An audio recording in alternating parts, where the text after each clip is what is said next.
Bonjour.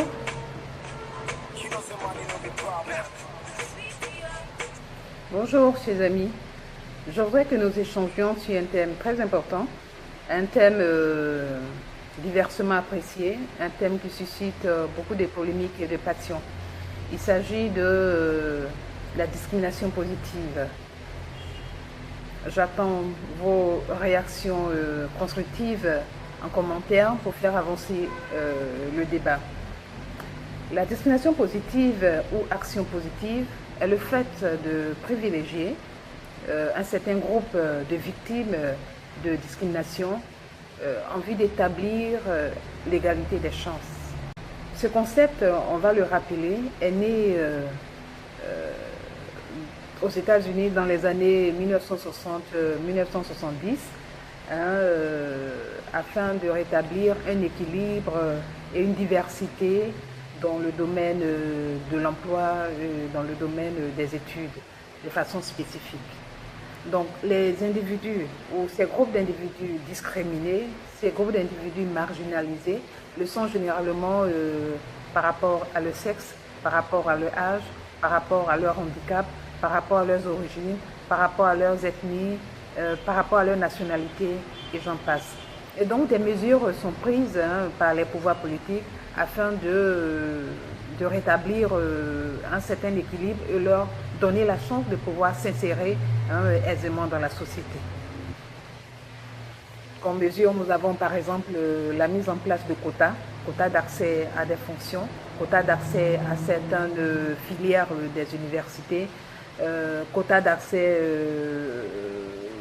dans les groupements politiques, quotas d'accès aux instances, aux hautes instances de décision de l'administration publique ou privée, des institutions qui existent dans le pays.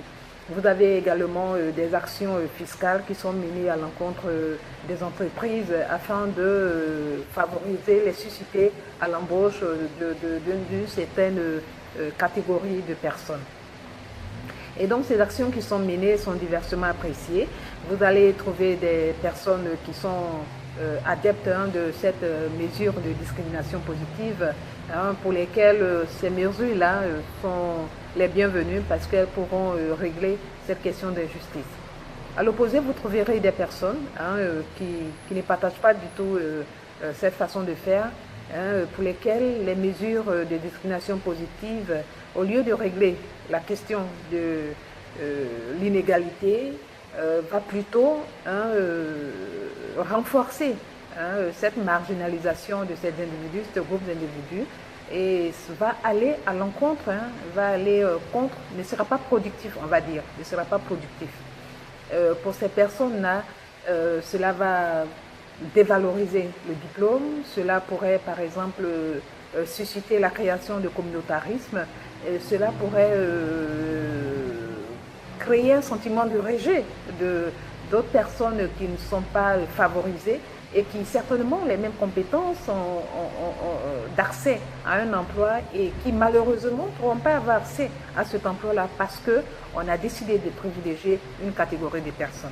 Donc voilà ce que le débat que cela suscite, la politique de discrimination positive. Mon point de vue sur la question, il est simple. Je suis d'accord que des mesures soient prises, que des quotas soient fixés pour dire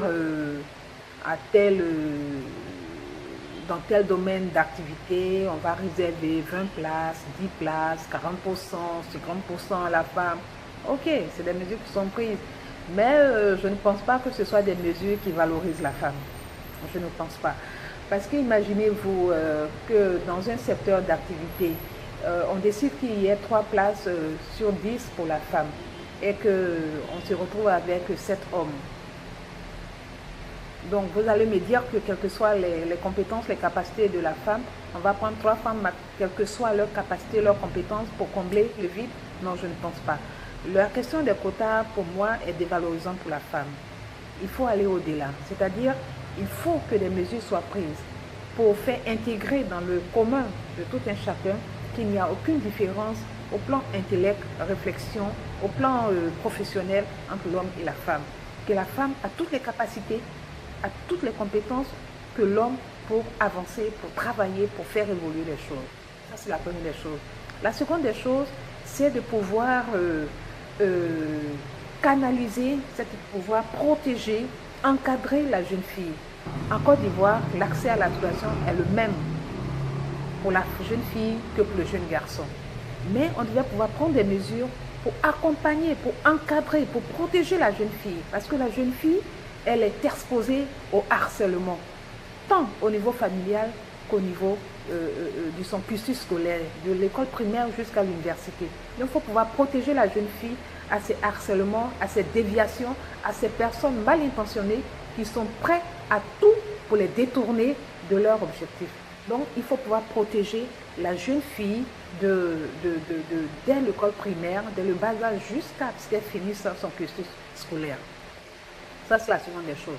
La troisième chose que moi je voudrais que je vois dans ces démarches à faire, dans ces dispositions à prendre pour que la question de l'égalité soit vraiment quelque chose de réel, c'est également au niveau des emplois, au niveau du traitement salarial. Il y a beaucoup dans nos sociétés actuelles, que ce soit en Afrique, que ce soit en Europe, cela est toujours décrié.